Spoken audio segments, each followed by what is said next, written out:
I'm going to read a little bit about her. When I was at Sloan, she was in a different role, so I'm going to use notes so I don't get it wrong. So she's currently the Director of Action Learning here at Sloan. She provides strategic and operational leadership to the flagship Action Learning program.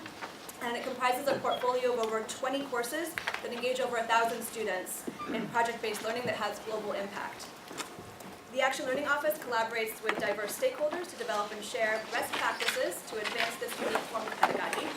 And under Urmi's leadership, the Action Learning Office has expanded its role to provide intellectual leadership as well by undertaking research initiatives and developing case studies for faculty.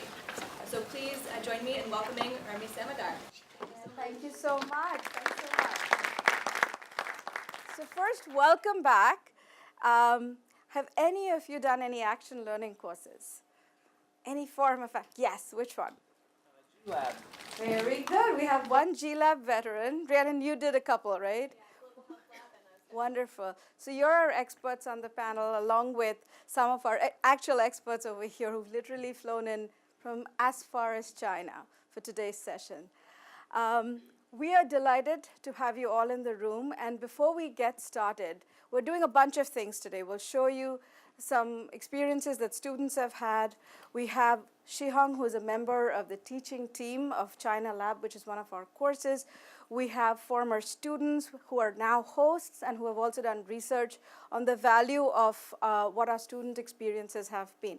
So we're going to talk about a bunch of different things. But before I kind of move into the rest of the day or the rest of the afternoon, I'd love to hear from you.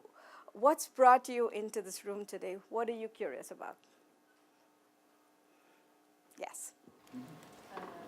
I've been a student in one of the labs Yeah. Last year, and now being a leader in my organization, I will be interested in understanding how does it work if I want to sponsor one of those labs in my organization. That is fantastic. Thank you so much. Which lab were you part of last year?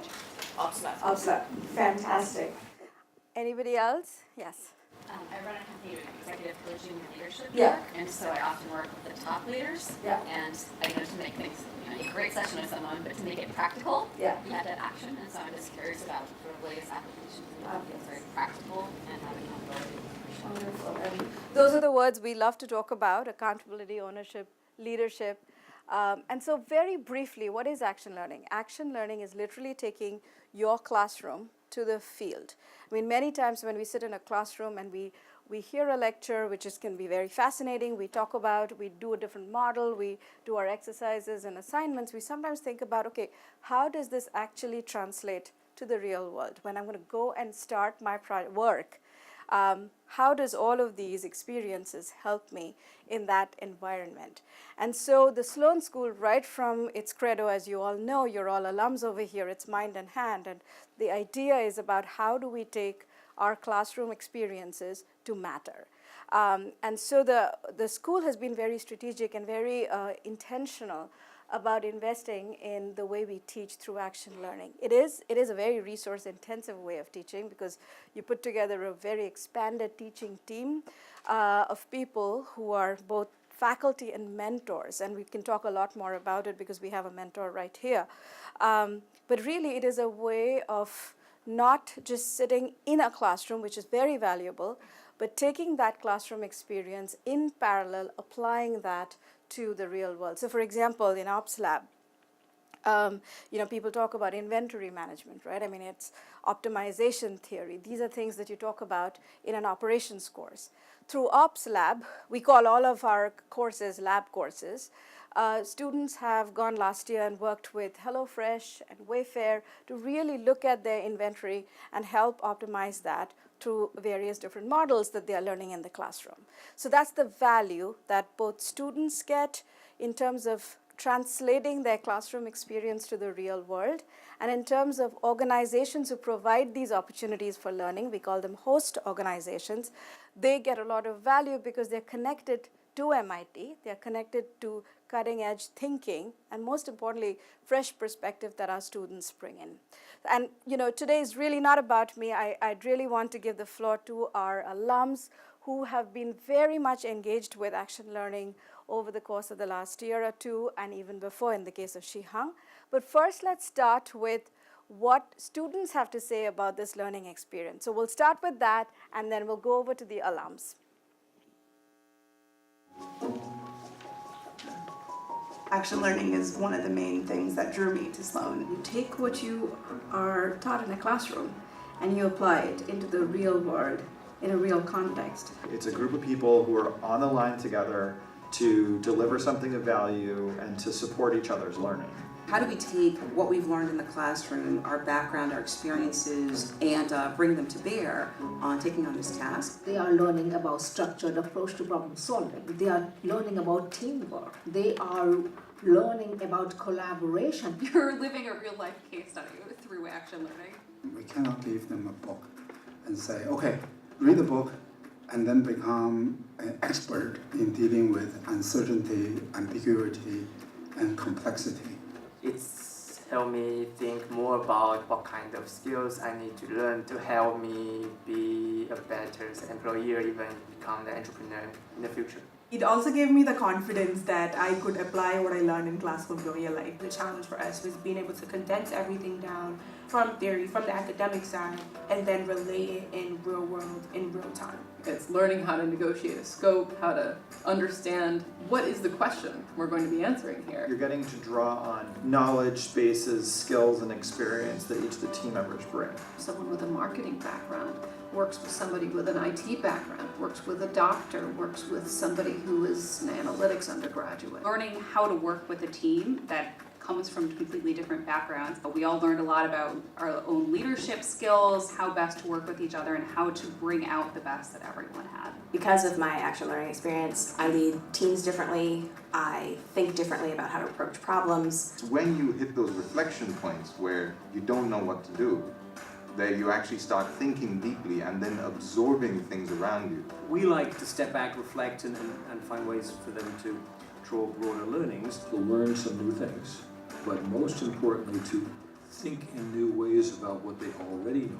The opportunity to work on a big challenge for a company while getting feedback and support from faculty each step of the way. Our job is to help facilitate the students' learning, to help navigate them as they're working on their deliverables. Unless you really go out there and put those learnings to the test and make mistakes, you really don't learn. Well, apart from a really great academic skill set that you pick up at school, this gives you that practice of improvising and living in the real world. That's the whole MIT ethos, is to invent and then implement and work to create something that doesn't exist. Learning by doing, mens and manos, is very important because they can see how the theory that we teach in the classroom connects in practice. It's really synonymous with our motto and our mission of developing principled, innovative leaders who will change the world.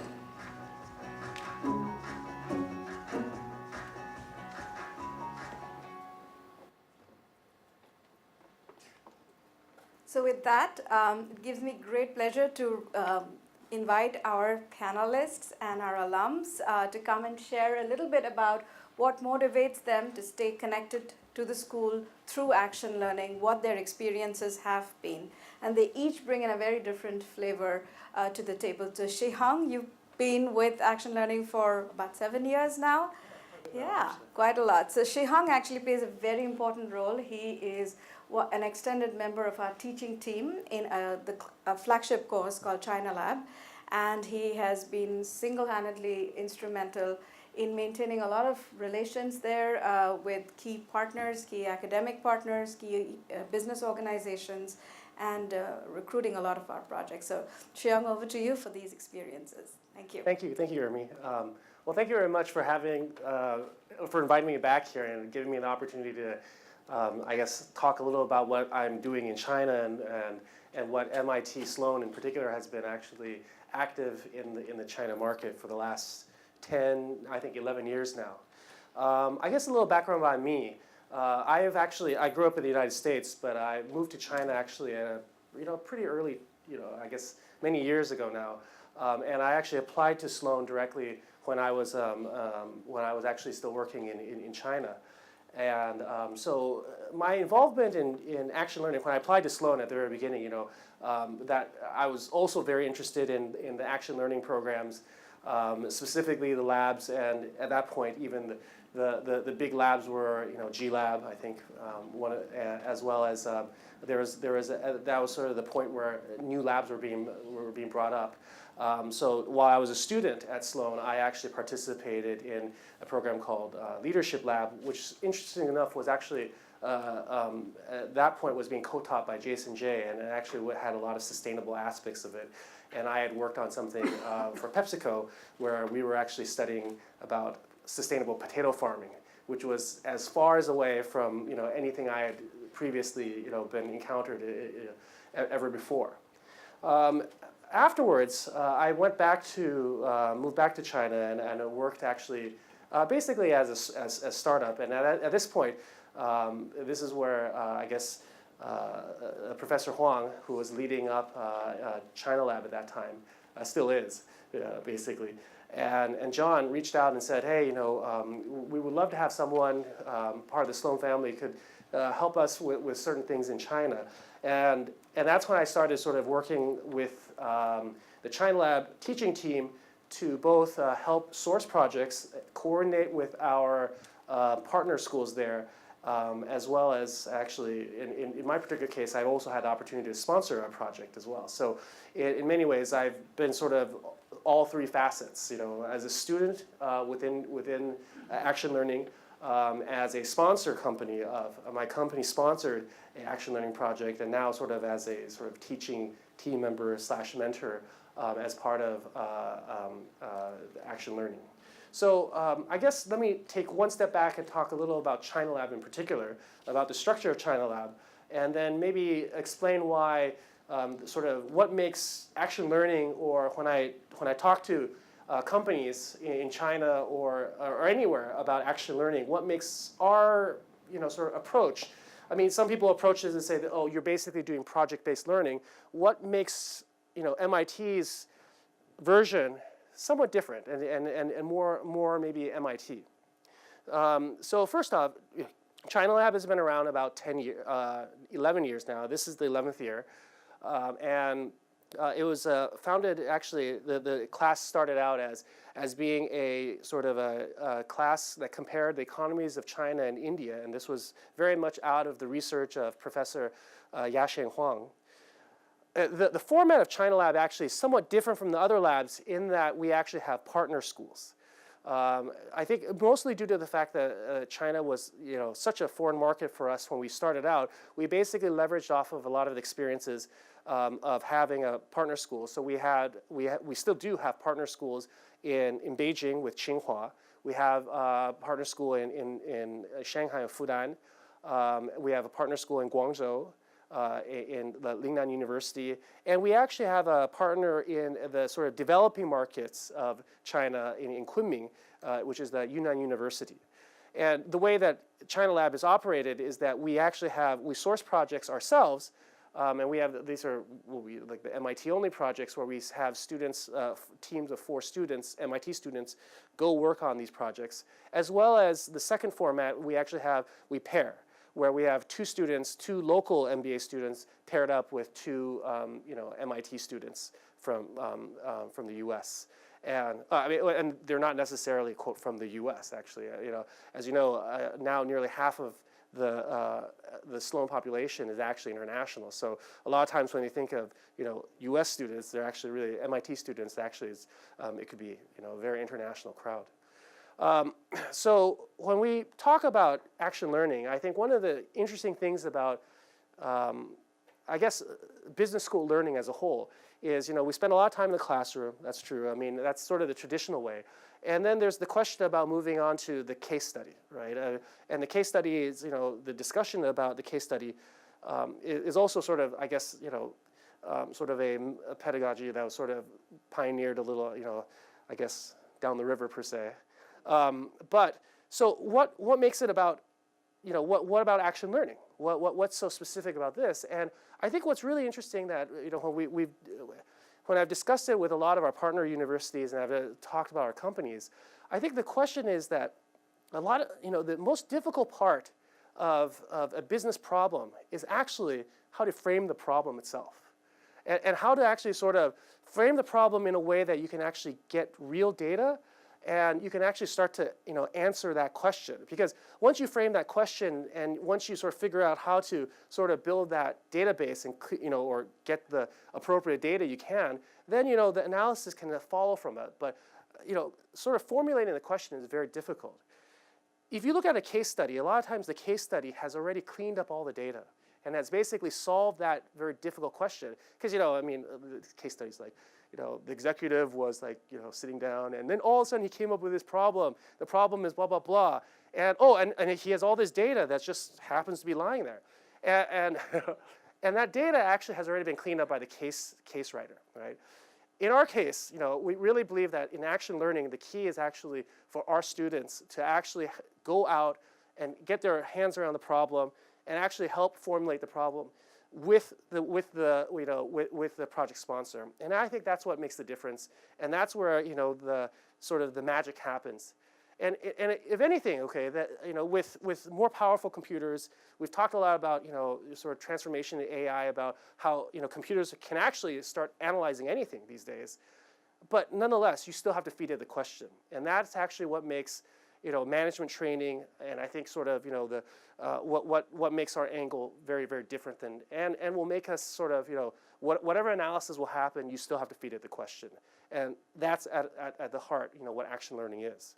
So whenever we talk to companies, they're like, oh, you're sending us 4 students. Is it 4 interns? Is it for alumni or for people who have actually, for the crowd here, I don't have to explain this as much because we're all alum and we've actually, many of us have actually taken action learning.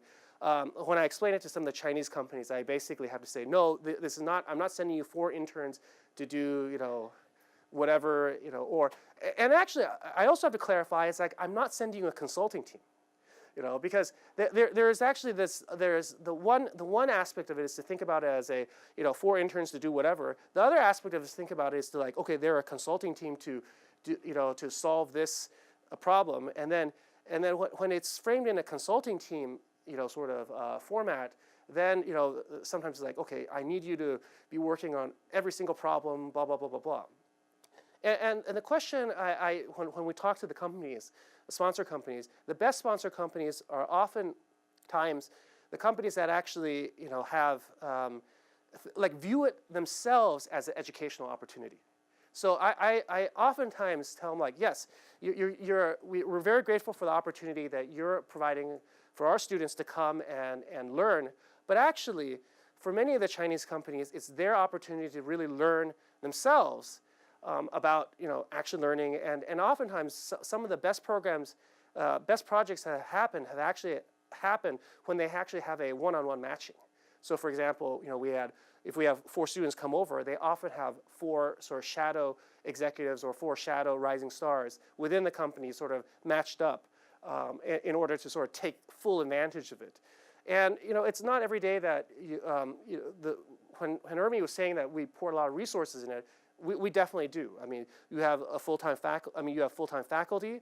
You have the TA, and we have basically each team actually has a mentor, and the mentor is usually a person with tremendous 10, 20 years of usually 20 years of industry experience. And if they don't, it's not that they have exactly the knowledge of what of the problem per se, but they can help formulate the question, and they can, more importantly, help the students actually decide like, well, you can also talk to these people.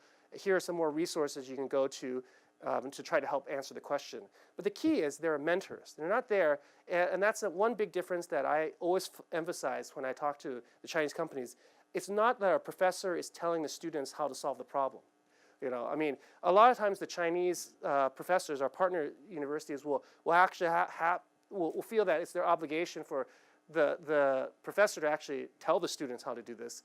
We're very focused on saying that is the learning opportunity for the students themselves. And so the teacher, the faculty member, as well as the mentor are very, very much mentors and sort of guides in this process.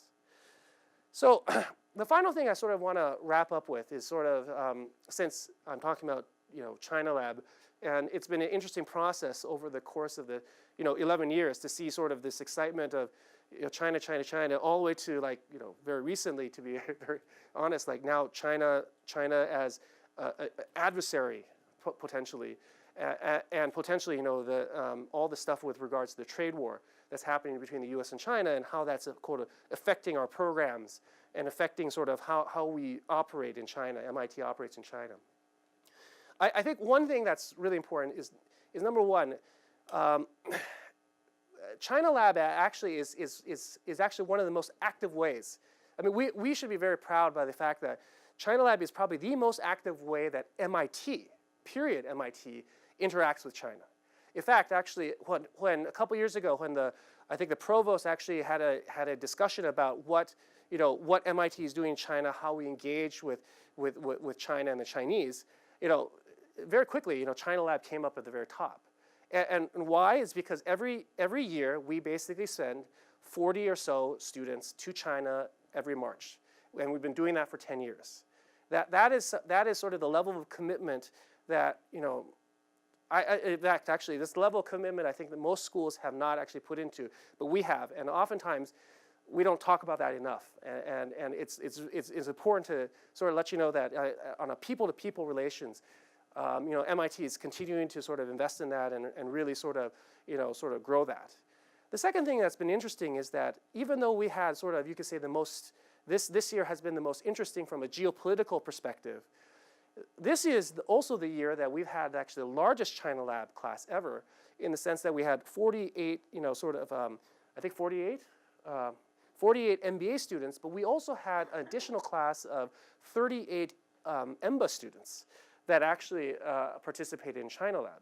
The first year that ever we had China Lab. And from what I've heard is that it was a very sort of popular class, and there's potential that next year would be even greater. So this is, I think it's an incredible opportunity, and it's an incredible honor to sort of continue to have this conversation on a sort of person-to-person or a sort of firm-to-firm level with the Chinese. And when you look at this, whether it's the EMBAs or the MBAs, they're really providing very, very meaningful recommendations and very meaningful interactions. And the interactions are not just happening at a results level. I mean, we've had some companies come back and said, this team gave us this incredible recommendation. I guess I can name two examples from this year or multiple examples from this year, but one example was a product recommendation that the team actually did researched and then it suggested, helped them sort of develop, and actually even help them market. Eventually, they were able to market the product on Amazon. They shipped it over, and the thing sold like hotcakes. It was out really, really quickly. And that actually but I mean, that was just sort of you can say at a sort of business KPI level. But at a personal level, all of them became very good friends, and everyone went out, sort of to have drinks, and I mean, that people showed them around Shanghai, and on a person-to-person level, I mean, it was both the MIT team actually gained a lot, as well as actually the Chinese team had never really had an opportunity to interact with sort of a global team and had this relationship of doing conference calls, with 12-hour time differences, and it was a learning on both sides. Another project actually was, which I thought was fascinating, was a sort of a electric walk group, and they actually sort of it was a MIT group that went there, had really very little experience about cooking Chinese food, and they basically spent the entire time at the client side, sort of testing out different recipes. And they were actually not only testing out different Chinese recipes, they were trying to figure out how to use sort of Western style recipes into this like weird wok design to try to come up with different recipes that might actually work in the US. Again, incredibly rich, both from a business perspective in the sense that by the end of the sort of project, there was a very clear go-to-market strategy, but also it was great because for both sides, everyone learned a lot from each other. So I think the great thing about action learning is that yes, that you have the macro learnings and you have the sort of at the very end the business sort of solution and the business sort of consulting solution. But on a personal level, and actually, frankly, in this day and age, I think on a international sort of global relations, international relations level, it's very important that we continue to sort of communicate and talk to each other, And it's been very much an honor to sort of been part of this process. So thank you very much. Thanks, Shih-Hung. And the point that Shih-Hung mentioned is extremely important. I mean, you will see a lot of work happening from MIT's side on digital learning and distance learning, and all of that is extremely relevant. But when it comes to businesses, of course, we are very comfortable picking up the phone or getting on a Zoom call or WebEx, but there is there is absolutely no substitute for relationship building when you are immersed together in an environment which is maybe culturally different, but in a team environment, working together. And that's a huge proponent of why action learning is something that the school very strongly believes that we should be doing. So, Shih-Hung, you mentioned a lot about the actionable results. And certainly, while this is primarily a learning experience for our students, we don't want that this learning experience happens at the cost of one of our generous sponsors. So in fact, the sponsor should actually get a lot of experience and value out of these whole engagements. And we have two of our alums to talk a little bit about how their experiences have been, both as a host as well as doing research on the impact of hosts. So Wen-Ting, can I call you up on stage to share a little bit about your experiences in SAP as a host?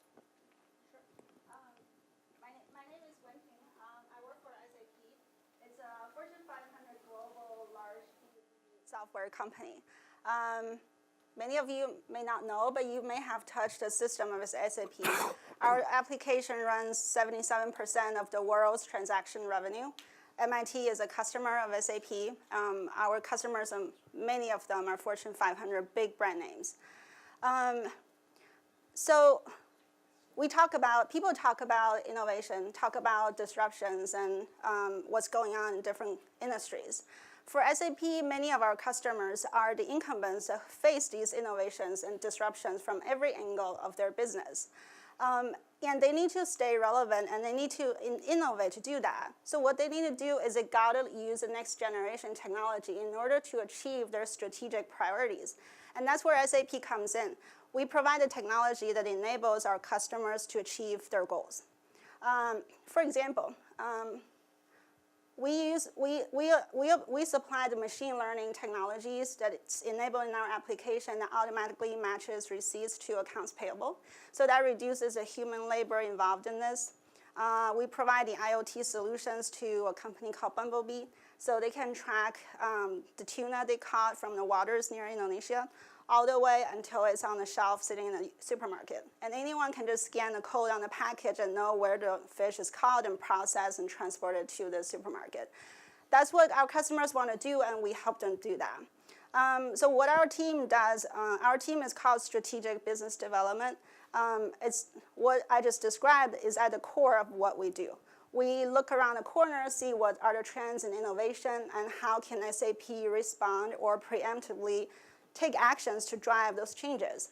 And secondly, how can we bring that kind of thought leadership and technology to our customers, to these incumbents, and help them stay relevant to the audience and consumers nowadays. And part of what we do is to participate, to collaborate with a lot of the academia world. MIT is one of the universities in our University Alliance program. I got to know about SAP back in 2016 when I first came to Sloan for my MBA program. In my first semester, I joined this action learning lab called the Enterprise Management Lab. And I would work on the project of SAP. That's the first year our team sponsored a program in Sloan. The program went very well. We worked on a very strategic topic. People shared a lot about how students benefit from this, so I'm gonna skip that part. But I want to talk about the benefits for the company and for you as a host. From my own experience, I did the Action Learning Lab, which worked very well. They offered us internships. So 3 out of the 4 students took the internship. We spent a beautiful summer in Palo Alto together. And the internship worked very well. It allowed me to see how innovative SAP is and what a great culture the company has. And when they extended full-time offers to all 3 of us, and I took it. And I joined SAP last year after I graduated from Sloan in the summer. SAP has been continuing to participate in the M Lab since 2016. And after I graduated, I was running it from the SAP side last year. So I went from a student participant to a host, alumni. The experience has been incredible. From the SAP side, we got some of the most smart people on the planet working on our problem, which is always a good way to get your problem solved. We set up the students to present to our executive board member. SAP being a German company is set up differently. The executive board member is equivalent to the C-level executives in a US company, not the board of directors. So the students spend an hour with a Fortune 500 top C-level executive to talk about their research and findings. And that findings was so impressed that she shared the results to 2 of our board members. And they gathered their people around to ask the students back for an encore performance.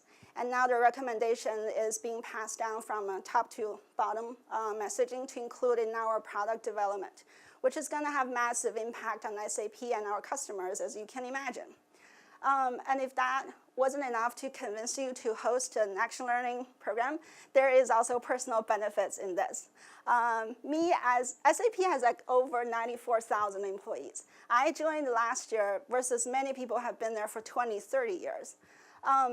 And the executive board member, our highest C-level executive, knows who I am because she spent this 1 hour together with me and the students in the room. She got to know my background, she got to know what I can do, and I started to build a relationship with them. So you would get visibility and exposure that you normally wouldn't have from this action learning program if you set it up correctly. So I think there's benefits for students, there are benefits for the company, there's benefit for yourself. I think this is an awesome experience. We're going to continue to collaborate with Sloan to drive innovation within our company and for our customers. That's awesome. Yeah, thank you. Wending, you should also join our team of project sourcing team along with Shih-Hung, because I think you're very, very passionate about talking about action learning. You could be our wonderful spokesperson. Sure. So Wending talked a little bit about her experience as a host, but we also wanted to make take you through another angle, which is the work that we do. Does it matter? We believe it does, and we've been doing research on it in a variety of ways. And we found one of our delightful, now alums, but students last year, to do a research on one of the companies that we've been working with for almost 7 years, right, Neel? 8 years. It's a company based in India called Paytm, which has really revolutionized digital payments for India. And rather than me talking about it, I think it makes more sense for Neel to talk a little bit about the work he's done. Perfect. Is this I'll just go down there. Excellent. Thanks, Urmi. Thanks, everyone. Thank you for your time. I'm Neel. I'd love to quickly introduce myself. Who am I? I have a background in computer science. I studied finance. I have my CFA. Before coming to Sloan, I spent 8 years in consulting and at a bank. Came to MIT to double down on fintech, hence Paytm. Worked at some of the best fintech companies in the world. Afterwards, worked in consulting, and as of this morning, I launched my startup. So, thanks. I'm here today to tell you about my experience at Paytm. Does anyone know what Paytm is? Can you raise a quick show of hands if you know what Paytm is? Cool, excellent. Everyone knows. I can sit down. Paytm is India's biggest payments company. The funny story is, do you actually know how they started? So, do you remember in the 90s where you would text a number and get a Backstreet Boys ringtone? That's how Paytm started, and then they pivoted into being India's biggest payments company, which is a very big leap. I did 2 studies at Paytm. One was to see how they evolved over this journey, and in order for me to be able to do that, Professor John Grant said you can do that if you look at how MIT has worked with Paytm, which is also very interesting, which I'm going to talk to you about today. Of India Lab, the program MIT has done 50 projects over the last 8 years, and I believe I think it's 52 now over the last for 2018. Of that, 7 of them have been with Paytm, and they've been with Paytm across this incredible growth journey. And the biggest reason why students, and me included, I love Paytm, I really wanted to work there, was that Paytm has grown from kind of when MIT started working with them, under like 5 million customers, right? Like 2 to 5 million customers, all the way up to 300 million customers. And the most incredible thing that they've done is they've helped 200 million unbanked people get access to financial services through their phone, right? It's pretty incredible, right? And the biggest opportunity here is students have had the chance all the way to see that growth and be there. And you ask, okay, it's such a big company, it's growing really fast, what are students really going to do? The way Paytm set up is they started and had this very easy to use payment system, and now they've started building businesses on top of that. And where have MIT students helped? Well, actually, all over their business model, in every single area, and they've been working very closely with the entire team to help it scale over the period of time. Paytm was very purposeful with why they did that and how they wanted to do that, and that's created a great experience for Paytm and an incredible experience for the students who helped along the way. What did Paytm value? Paytm is based in India. It's based in Noida, which is outside of Delhi. They know that they're very good at what they do in India. They also know that they're very good about not knowing what happens outside of their, very expert market. So that international perspective that students bring, they really value that and really like that. They really love the effort that the students bring. Students are not doing this for a grade. Most students actually do this to get that experience. I'm going to borrow Shih-Hung's quote before about the case study. Everyone's done a case study, and all of the information, magically appears.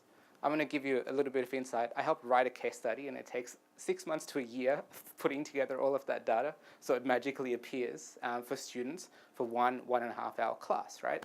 So students have to find that, and getting that information is very tough, and that quality of effort is really what the company values.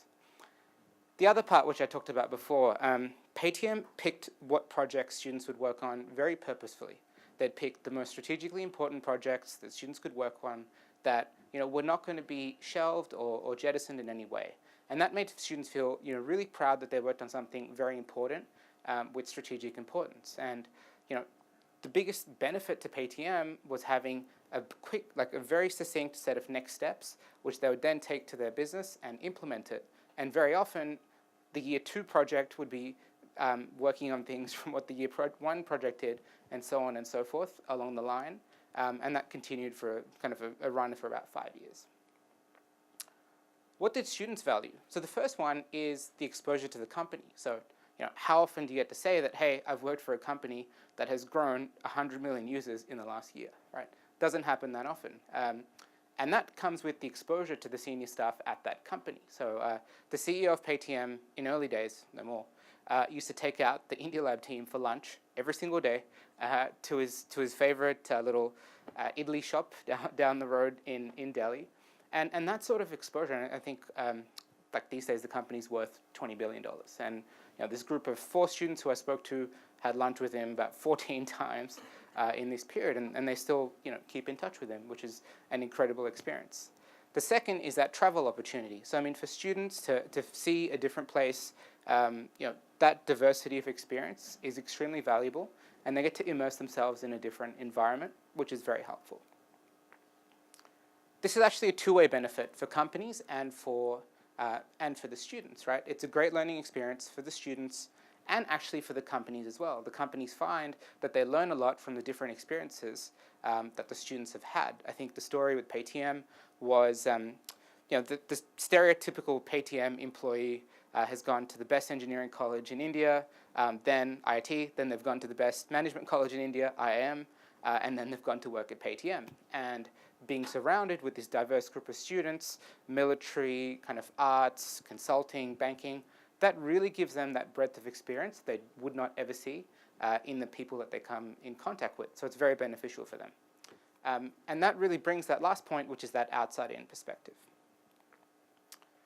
Action learning is actually an incredible way to learn. It gives students the experience that they would not get outside of this kind of structure, and lets them experience companies such as Paytm, which really adds, and personally it added a lot to my experience while I was doing my MBA. And the last one is there is a lot of benefit with the company as well, so it works both ways.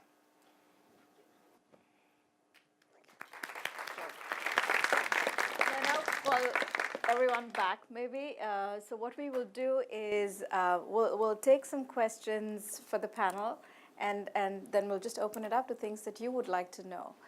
So thank you, Shih-Hung, Neel, and Wenting for your TED-style talks. And one of the things that kind of commonly puts all of you together is this concept of a project, right? You all talked about the different projects and your engagements in various ways. What do you think makes a good project, and what do you think makes a good host? What are some of those characteristics that you've observed? I can talk about it. Since I was a student and a host, I think what makes a good project is that it's got to address a business need that the leaders care about. It depends on what level of leader you want to have visibility to. If you're only reaching your manager, then it's a topic your manager got to care about. If you want to reach, in my example, the executive board member, that's got to be a topic that she cares about, that somehow impacts her decision, her strategy. So that's how we think about when we come up with project pitch. We also want to make it strategic and cross-functional, so it provides a good experience for the students. I think that's the two criteria for us. We just submitted our project pitch for this year's Enterprise Management Lab. I wrote it, and that's how I came up with these problem statements. What makes a good host? I think number one is the time commitment to the students. In my team, my team are very passionate about working with the students, and everyone's like, oh, I want to work with you, I want to work with you. And I found the one who's like most approachable, who's most open to coach the students, and who can commit 1 hour per week to actually talk with the students. We met with the students like 3 times throughout the project. With the other person based in Chicago and I'm based in Palo Alto, we all flew in to meet the students in Boston. We took them to our New York office, to our Philadelphia headquarters, to show them all the cool things that we're working. To make this, we really care about whether the students are learning from this experience and how they're viewing SAP.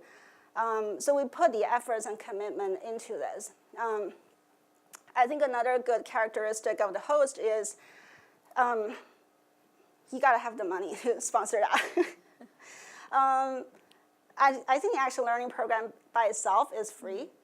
But for us, we were paying for the students to fly around. We were setting up interviews for them to talk with our other executives within the company. We were helping them do a lot of things, setting up good opportunities for them to talk to our partners, talk to our customers. So we're really moving them around the country so that they get a full experience of what SAP is. And that's coming out of our team's budget. And my manager is very happy to sponsor that because she sees the good results. Or do you want to? I mean, it only covers so much of it, I think. I think having really engaged and, one of the things I say about the problem statement is it's ideally a problem that's like, again, it's a pressing problem, but not an emergency problem.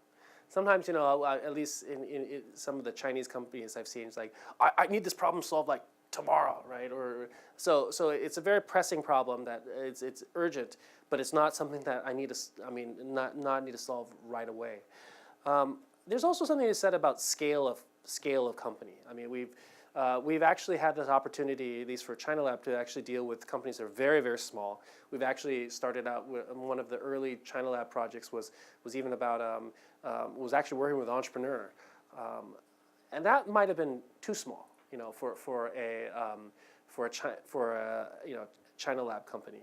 Or an action learning project. It might really require a little more scale. Maybe it's sort of like not a 0 to 1 sort of type of project, but more of like a 1 to plus, where you can add a lot more value. But having a host that's very, very engaged, in the particular case of China Lab, having a host that knows how to speak English was actually a very, very critical factor. But it still goes back to the fact that having a very engaged, because you sort of get what you put in for both sides, both the students and the hosts and the companies. So. I agree. I think the biggest one, what makes a good project, is definitely scope, something that's important enough and has that buy-in across the organization. I mean, as a consultant, the hardest bit is getting information and getting people to help you all across the organization. And if it's too important, then it comes down to that emergency bucket. But if it's not, so that's the fine balance there. And in terms of the host, it's just time. It's having the right time to meet with students, get the host, one, to care about them, but two, also to really benefit from that experience as well, and see that external perspective that sometimes it's right in front of them, but they can't see. Mm-hmm. Absolutely, and we talk a lot about the fresh, I mean, you talked about it as well. We talk a lot about the fresh perspective that the students can bring to the table. I do want to, clarify over here that we have about 15 to 20 courses that are taught using this action learning method at the Sloan School.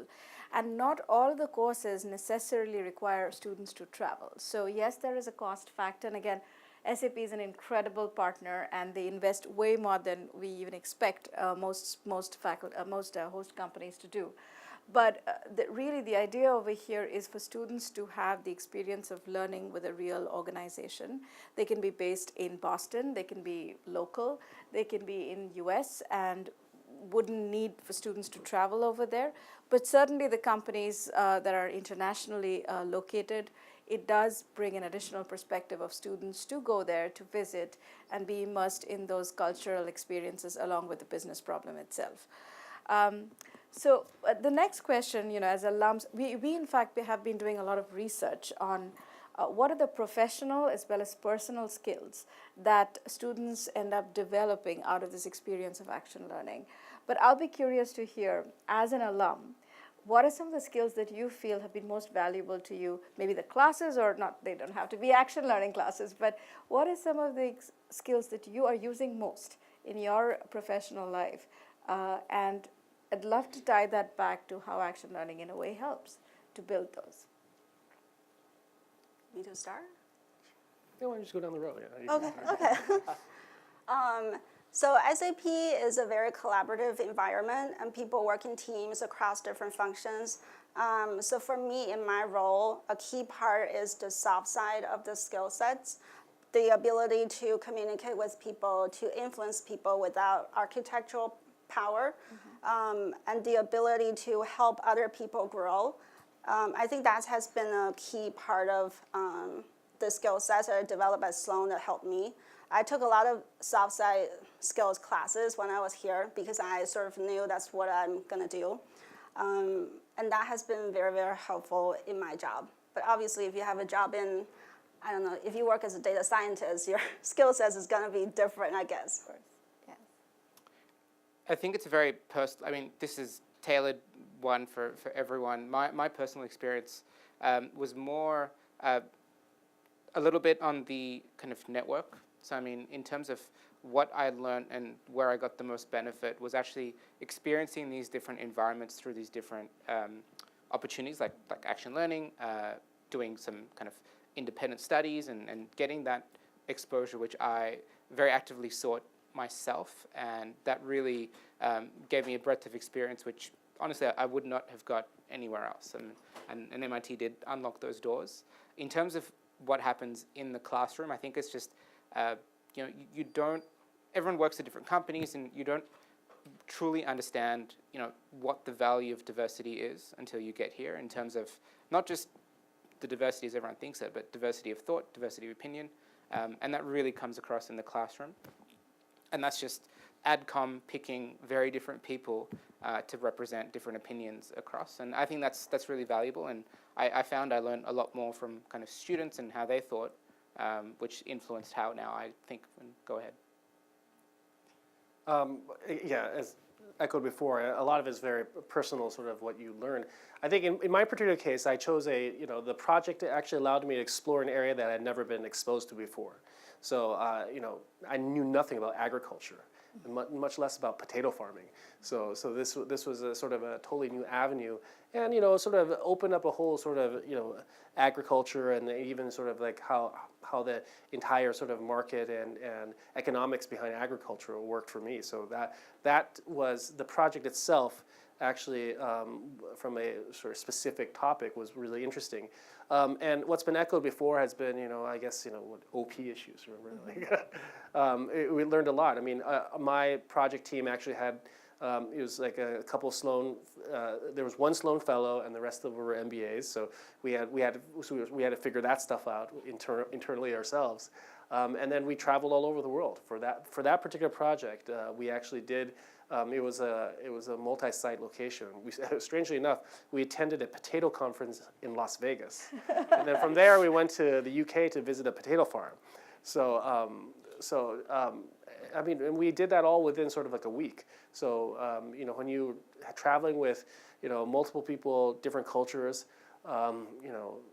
all over the place, you learn a lot about each other, and you learn how to work with each other, as well as I guess again OP issues, and that was basically both.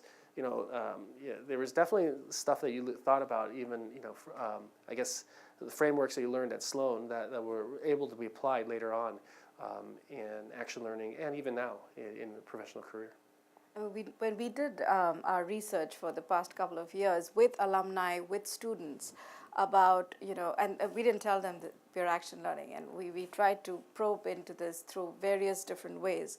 And what emerged out of that is that action learning really, at a broad level, both students and alumni really valued the experience of collaboration, both within their teams, but more importantly across with the host organizations. That's something that stood out for them in terms of those experiences. The students who are currently enrolled in the MBA or other programs, they valued, in top of that, this problem formulation part that Shih-Hung, you were talking about. They really valued the immediate factor, the project management, the problem formulation, the project scoping aspect of it a lot. Whereas alums who've kind of distanced out a little bit from the school, they talked a lot about conceptualizing and how do you think about a problem at a conceptual level, and how do you articulate that in a way that matters and to a lot of people. So it seemed like the folks who were a little distant from that experience were more reflective about those experiences that they've had at the school. And the folks who are currently in the school are more present in, let me solve the problem right now. But, and again, as Neel said, it is personal. Everybody took a, different, everybody had a different goal coming into action learning. But it seems like one of the things that we've done very deliberately is we've punctuated these sessions with reflection. What does this mean for you? Why are you, a better leader? Why are you a better manager as you're going through these experiences? It's not just about solving the problem, but it's solving the problem and learning about yourself and about your team. So that's kind of the overarching frame of action learning. I'll ask one final question to you and really open this up to the audience here to have them talk a little bit about it. Business schools are obviously about management education, but a big part of that is their commitment to being engaged in the real world. And we are based here in Cambridge, but our commitment is to not just the broader Cambridge and U.S. areas, but really across the world. We, as Shih-Hung, you mentioned, we have partnerships with business schools. We have partnership with companies. And we are sending our students to various parts of the world to be educated about what does it mean to be a business leader in today's global setting. It's a really important part of that. To that end, what's your advice on some of the things that we should be doing that we haven't probably been thinking of or we haven't yet addressed? How can we make those engagements? And I'd love comments from our lovely alumni over here in terms of how can we engage more with the real world through our academics and through these kind of engagements. Wow, that's a big question. I want to speak from the SAP perspective. So we not only participate in the lab, we also bring our experts on design thinking from Germany all the way to Sloan to help with the action learning experience that happens in the spring semester. So that's part of bringing our international culture and international roots to the students. another part about being a global leader is that when the students do this program, we actually arrange them to interview our leaders across the world. Given our headquarters in Germany, we let the students talk with our business leaders in Germany, in Europe, in other areas of the world, and they sometimes have different concerns than the leaders in the U.S., especially around data privacy and all that stuff. So it was good experience for the students to get exposure to all the different perspectives, even within the same company. Another thing what we did is to arrange the students to connect with our customers. And our customers can be US-based or Asia-based or European-based. If they're interested in innovation, in collaboration with Sloan, we bring them to the conversation as well. So it's mutually beneficial to the students to gain a global perspective, as well as for the customers to benefit from this innovation. I'm going to keep this very short. I think I can't describe an actual scenario where I would do this, but I would love to in the future, and I think that kind of pay-it-forward mentality should be taken from kind of every alum. Once you're out, once you're away from kind of this area, you have a great opportunity, and someone back in class is going to benefit from that. And I think there should be some way that you kind of give that back in some way. Action learning is definitely one of them. More action learning, I think. Action learning. So with that, I've learned that we have just a few minutes for questions. Any burning questions that, please?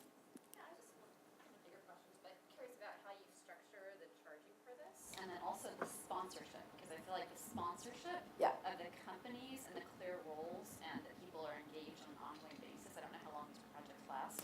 Yeah. I'm curious how you sustain that. So it's obviously strategic projects, but how you scope it and stuff that up. So I'll let some of the folks over here talk a little bit about the scoping experiences, but in terms, your first question was around how much do we charge. So in general, most of our action learning engagements, we do not charge any kind of fee because the students are engaging in a learning experience. And so we only charge for any travel or incidental expenses that students have. So for example, if a company is based in somewhere in greater Boston area and students are taking an Uber to go there and come back, they're being charged just for that. But of course, when it comes to China or India, there's a larger cost involved in having a team of 4 or 5 students travel over there and be supported for 2 to 3 weeks.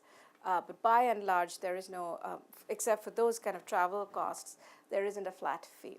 But in terms of the question around how do you control the scope, maybe you can talk about the experiences that you've had. And is there a maximum or minimum duration?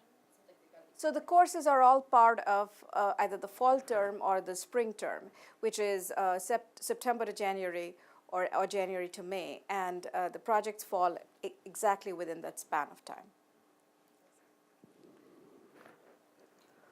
In project sponsorship, my strategy was to find a business leader who are interested in this. This executive board member that I mentioned, she happens to own the customer relationship with MIT as well. So I know she cares about what happens with MIT.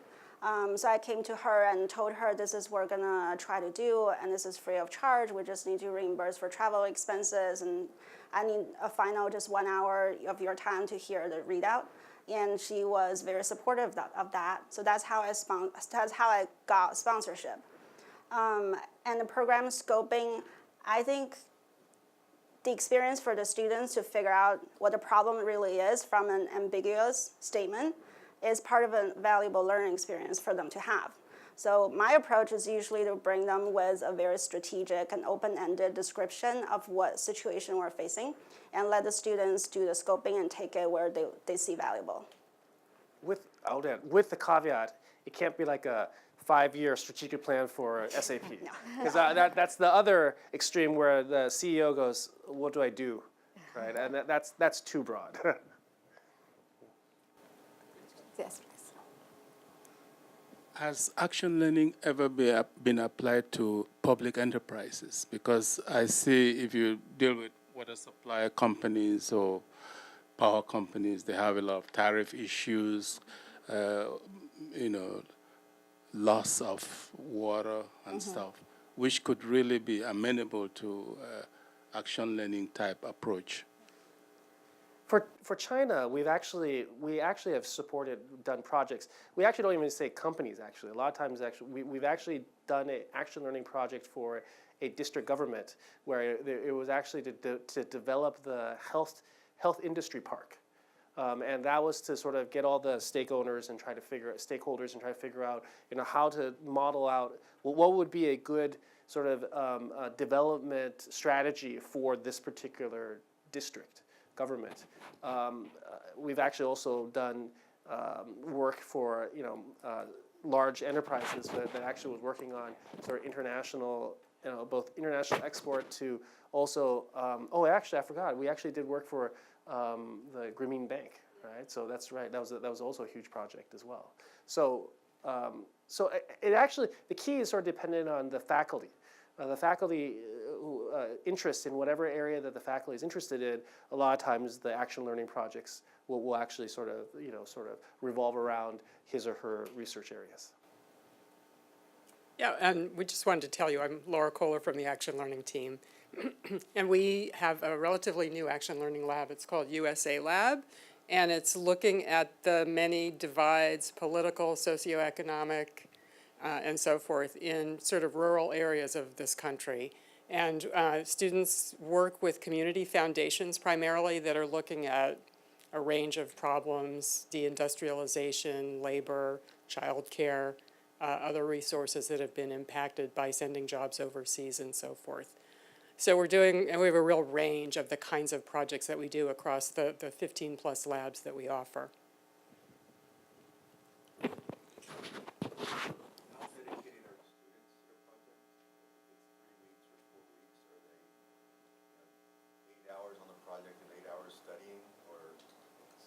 During the semester, how does that work? I can tell you a little bit about it, but you have all been action learning students, so do you want to talk a little bit from your perspective? Yeah, happy to take that one. It's a semester course, so there is an understanding that, hey, work has to be done. But more work is typically done on site. So with the India example, it's a little bit of access and a little bit of they're there 24 hours a day, in Delhi working, and that's the kind of 3-4 week period they got the most done. But there was definitely work done beforehand, and after. The student feedback was actually we wanted to do more work after. It was just hard to kind of interface with the clients, and the effort that was put in all along the way was extremely valued by the clients. And if somebody asked you, what is the main difference in the approach between, say, Lean Six Sigma type tackling of the problem versus the action learning, other than the MIT talent component, what would you say it is? The thing is that in action learning, what you're doing is you are teaching a course, and the course has its own teaching objectives and the course content objectives. So, and our courses are either deep in a function like finance or operations or product management, or multidisciplinary like sustainability, entrepreneurship, or they are looking into certain regions which Shih-Hung and Neel are talking about, which is China or India or Israel. So the labs have, there are 3 different types of labs: very functional, multidisciplinary, and regional focused labs. So really, that's the course. So the course is trying to teach about those topics. And to make those topics come alive, we look for opportunities with organizations who can propose a project that is going to align with that. Now, many times, I talk to organizations and say, unfortunately, that doesn't really, that's consulting. I was a former consultant, and I say, it's a great problem. Unfortunately, we don't really have a course that wants to teach that. So it really makes the teaching more lively and the students more engaged. And to your question around their engagement, I would say on an average, in fact, we're now starting a research on how students learn, and we're going to be actually observing a couple of teams as they go through that experience. And from doing that, I think what we are looking at is teams typically spend about 3 to 4 hours every week as a team. So that's about 12 or 15 or 16 person hours per week for a term. Other questions? Yes. I've been to some of the conferences on MIT's Industrial Liaison Program, and I was just wondering if you all have gotten any sponsors from that program. And the other question is, since it sounds like if a student did this, it would be a tremendous entree into the consulting firms and hiring for later. I wonder if that's happened very much. So I can answer your first question for sure, and let them answer the second one. Laura and I have been regularly in touch, and we make presentations with the MIT Industrial Liaison Program. When they bring in their program members, we've made presentations to them. And certainly, there is a lot of interest. We've had a lot of companies come through that. In fact, for China as well, we've had some companies come through that experience. However, as I was mentioning, sometimes the projects are not very aligned in terms of where they're operating, what they are trying to study, but it's certainly one of those connection points. And we try to connect with the rest of MIT, so not just stay within the Sloan School, but it's a touch point to be in the world. So the other organizations like REAP, for example, or MIT, there's an Office of Experiential Learning. So we're trying to connect with all of these entities that reach out to the rest of the world. Anyone who wants to take the question, the second question? Sometimes, well, not necessarily consulting companies. I mean, there's been job offers by companies like, I want to set up my internal consulting, sort of, I want to take this action learning thinking and bring it into my company. So we've had students that have gotten job offers that way. I don't know about you guys. Look, I think like a third of the class last year went into consulting. Right, so it's don't know the exact stats, but look, it's attractive for people who don't have that skill set before doing these types of things. And yeah, I mean, there's a couple of examples that I would know that we've done this and gone into consulting. Don't know if it's a theme, but it happens. So we've looked into some of those numbers. You're right, Neel. I mean, it's a third of the students go into consulting. But we actually see a lot of consultants, who are, before business school. They come into action learning because, as Shih-Hung mentioned, you sometimes take this as an opportunity to go try out something you've never done. I mean, this is a safe environment. You are supported by faculty and mentors and fellow students to try and learn. And, you fail, but you have that whole systems of checks and balances if you fail. So it is an opportunity for many sometimes folks to try out something new or be in a region that they've never been, or, delve into a topic that they are curious about. But I was a former career advisor for the MBAs, and it is certainly an experience that students love to talk about in their interviews with every organization, because there's a leadership angle, there's a team angle. Invariably, you have some kind of conflict management that comes up in these environments. And so there's a lot of opportunity to talk about those experiences in interviews. And it does help to get jobs sometimes. Other questions, other thoughts? I've kind of been not ignoring, hopefully, the folks over here. So thank you. Shih-Hung, I know that you just arrived from Shanghai this morning, and I'm amazed that you're still awake. It's getting a little fuzzy. And then you took a red eye, and Neel, I'm not feeling sorry about 6 minutes, it's fine. But thank you all for participating, not just in today's panel, but being such engaged alumni, because we really depend on you to make this experience continue to be valuable for our students, but really our alumni and the larger business community. And thank you all for your interest in this topic. And we hope some of you will consider to be an alum or to make some introductions, to be a sponsor, and to make some introductions and more connections. Thank you so much.